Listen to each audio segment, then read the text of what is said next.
Offset பிரிண்டிங்ல over print பிளாக்ங்கிற option பத்தி பார்க்கலாங்க. டிசைனை எக்ஸ்போர்ட் கொடுக்கும் பொழுதும் பிரிண்ட் அவுட் கொடுக்கும் பொழுதும் ஓவர் பிரிண்ட் பிளாக்ங்கிற ஒரு ஆப்ஷன் இருக்குங்க. அது எனேபிள் இருந்தா அல்லது டிசேபிள் இருந்தா பிரிண்டிங்ல அதனோட இம்பாக்ட் என்னன்னு பார்க்கலாங்க. எக்ஸாம்பிளுக்கு இந்த டெக்ஸ்ட்டை நம்ம எக்ஸ்போர்ட் கொடுக்குறாங்க. ஃபைல் மெனுவில் எக்ஸ்போர்ட் அல்லது ஷார்ட்கட் கண்ட்ரோல் ஈங்க. எக்ஸ்போர்ட் டயலாக் பாக்ஸில் ஓவர் பிரிண்ட் பிளாக்ங்கிற ஆப்ஷனை டிசேபிள் செஞ்சுட்டு ஓகே கொடுக்கலாம். அதே டெக்ஸ்ட்டை எக்ஸ்போர்ட் கொடுக்கும் பொழுது எக்ஸ்போர்ட் டயலாக் பாக்ஸில் ஓவர் பிரிண்ட் பிளாக்ங்கிற ஆப்ஷனை எனேபிள் செஞ்சுட்டு ஓகே கொடுக்குறேன். எக்ஸ்போர்ட் செஞ்ச 2 ஃபைலையும் ஓப்பன் செஞ்சுக்கிறேங்க. ஃபைனல் ரிசல்ட் பிரிண்டிங் பார்த்தீங்கன்னா இந்த மாதிரி தான் இருக்கும்.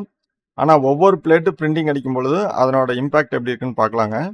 ஆல்வேஸ் ஓவர் பிரிண்ட் பிளாக்கை டிசேபிள் செஞ்ச சியான் பிளேட்டு, எனேபிள் செஞ்ச சியான் பிளேட்டு ரெண்டுக்குள்ள பிரிண்டிங் டிஃப்ரென்ஸ் பாருங்கள். இது மாதிரி தான் ஒவ்வொரு கலர்லேயும் இருக்குங்க. மெஜந்தா, இதில் மெஜந்தா, இதில் எல்லோ, இதில் yellow. So each and every difference நீங்கள் பார்த்துருப்பீங்க. ஃபைனல் பிரிண்டிங் ரிசல்ட் ரெண்டும் ஒரே மாதிரி தான் இருக்கும். இதை டிசேபிள் செஞ்சுட்டு பிரிண்டிங் அடிக்கும் பொழுது சம்டைம்ஸ் அந்த ரெஜிஸ்ட்ரேஷன் இஷ்யூஸ் வரதுக்கு வாய்ப்பு இருக்குது. இதை எனேபிள் செஞ்சுட்டு பண்ணும் பொழுது அந்த வாய்ப்பு ரொம்ப கம்மி. ஓவர் பிரிண்ட் பிளாக்கை அண்டர்ஸ்டாண்ட் செஞ்சு பிரிண்டிங் கொடுக்கும்போது அதனோட பெஸ்ட்டான ரிசல்ட் நமக்கு கிடைக்குங்க. Thank you for your like, share, subscribe.